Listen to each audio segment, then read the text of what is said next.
In this video, we'll be discussing some possible security issues about the recently conducted Philippine national elections. With a voter turnout of 81.96%, the 2022 Philippine national elections have been the largest elections conducted thus far in Philippine history. A staggering 55,278,832 Filipinos casted their ballots on May 9, deciding who they want the next Philippine leaders to be.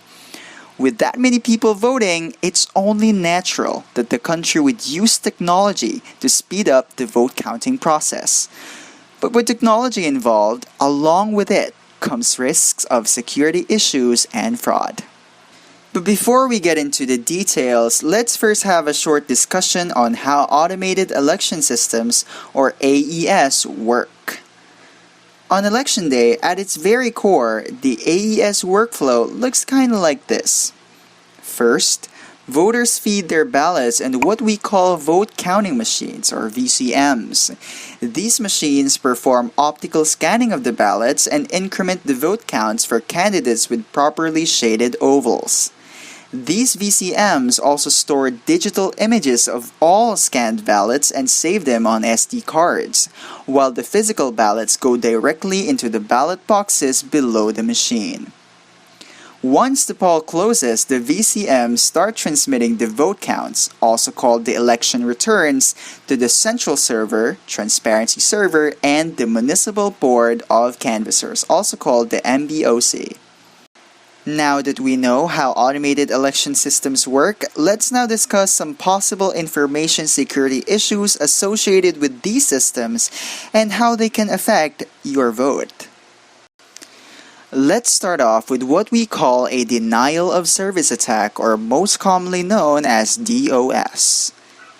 The transparency server is where election watchdogs and media platforms such as GMA get the real-time partial and unofficial vote counts that they broadcast to the public. This in turn helps the public track the progress of votes for each candidate, minimizing doubts of vote count integrity.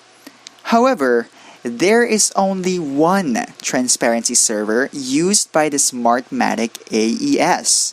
A denial of service attack on the transparency server will pose a great threat to the availability of vote count data. A distributed denial of service attack, or DDoS, is a malicious attempt to cause server traffic so that other users will not be able to access the data. You can think of it as intentionally causing traffic jams so that no other cars will be able to use a certain road. Interstate. Fasten your seatbelts, kids. We're on our way to Itchy and Scratchy Land. No! Don't worry. I've got an ace up my sleeve. Since there's only one transparency server, attackers may target this by automating continuous multiple requests of data so that the media and other electoral watchdogs will not be able to get real-time ER transmissions.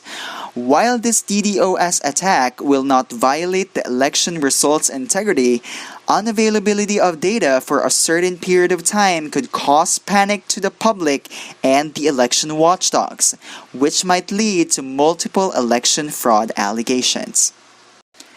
Another possible issue with AES related to real-time vote count broadcasts is manipulation of transmitted data before it reaches any of the three servers. This is what we call an attack on reflected vote count integrity. Hackers may intercept an unprotected data packet and tamper or destroy the data before it reaches the servers. Now, this will already be a violation of integrity of votes, as the transmitted counts do not reflect the actual votes of the people. However, certain techniques have been deployed to ensure that the transmitted data is integrable and verifiable. Digital images of all scanned ballots are encrypted and saved in the SD cards of VCMs. ERs are also encrypted with digital signatures to verify that data is indeed from a legitimate polling precinct and was not intercepted along its way to the servers. Physical ballots are also temporarily stored, and if election fraud allegations get raised, these can be used to do a vote recount. The last issue we would like to discuss deals with the need to reassess that every ballot is filled up by a unique registered voter. This is a matter of voter integrity. The issues of ghost voters have been a long-standing issue in Philippine elections. Recently, videos and pictures of people shading multiple ballots and ripping apart shaded ones have been circulating online.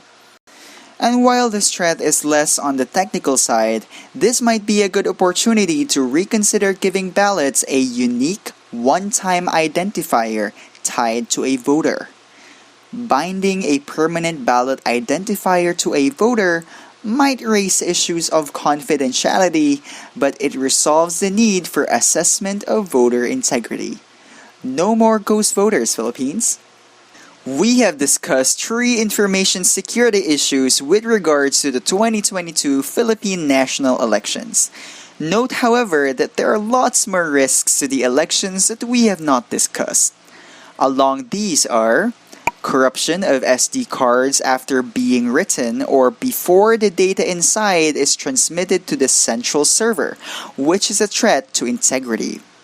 Another one is the integrity of the voting database, making sure that no one can manipulate the list of registered voters.